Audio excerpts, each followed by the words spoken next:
Hello, good afternoon. Today, no specific topic, but to speak generally on a few points of importance that every HR practitioner, especially my friends, the new and young ones, should be aware of. All right, I have seen of late this problem about probationers, especially when the top or the number one tells the HR personnel, I don't like this person. Please get rid of him. Now, please remember, the probationer is also a workman, all right? And he or she has his or her right to go and lodge a report against the company to the labor or to the IR department. So please, for heaven's sake, be more professional when you engage somebody and you put them through the probationary period of, say, 3 months or 6 months. All right? 6 months meaning after an extension of 3 months. But the most important thing is you have to keep following the person closely during the period of probation. And this you have to explain to the heads of department. They should be aware of this. All right. This is not a thing about I like your face or I do not like your face. No such thing. All right. This is not only about work-wise, it is also about the person's character and attitude. And this you will find out very fast as you work for the 3 months or the 6 months. So what you should do is follow very closely. So say for the first 3 months, have reviews, say 2 or 3 weeks once, together with the HOD, sit with the probationer, tell the person what are their problems, where they can't cope or what is wrong. And please try and help them, try and change them.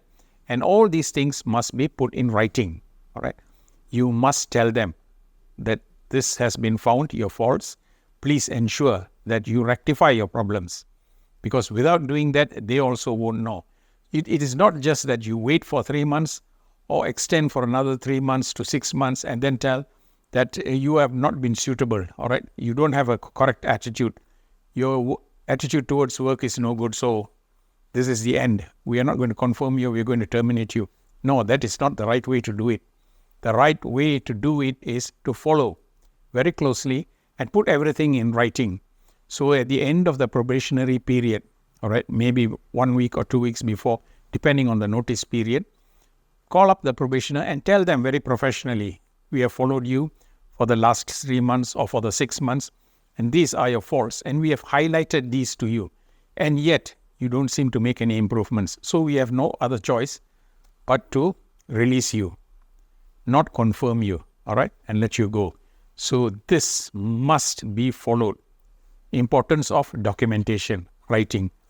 Please ensure that you do it. Do not get into problems, all right?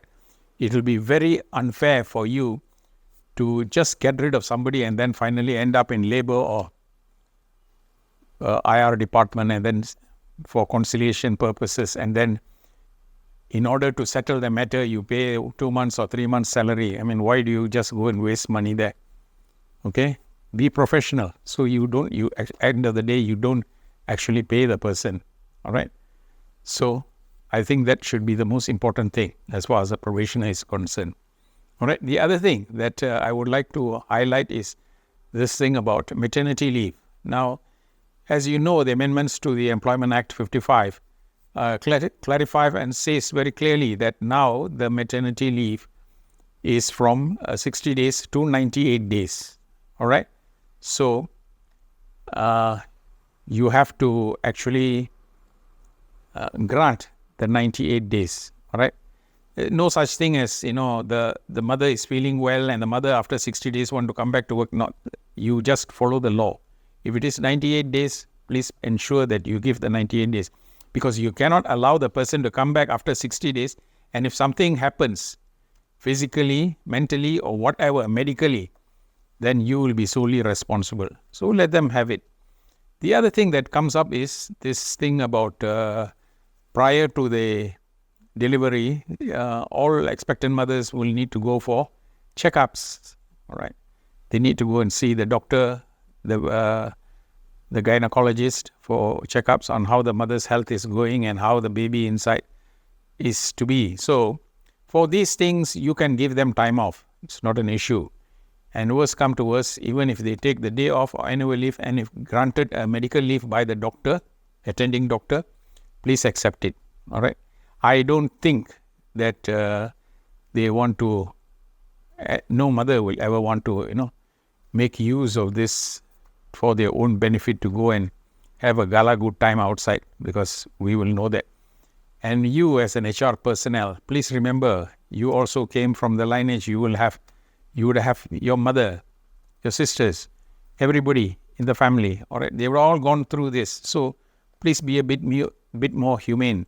But if you feel that there is something suspicious about excessive medical leave or whatsoever, the best thing to do is to call the person. Very important is communication. Communication is the most important thing in human resources. Call the person, sit down and speak, and ask them, what is your problem? If you can solve the problem, well and good. All right? If you cannot, then you start putting everything in writing, in record. Okay? So with that, thank you. And I take this opportunity to wish each and every one of you a prosperous and a happy, blessed 2024 New Year. All right? We'll meet again. Thank you.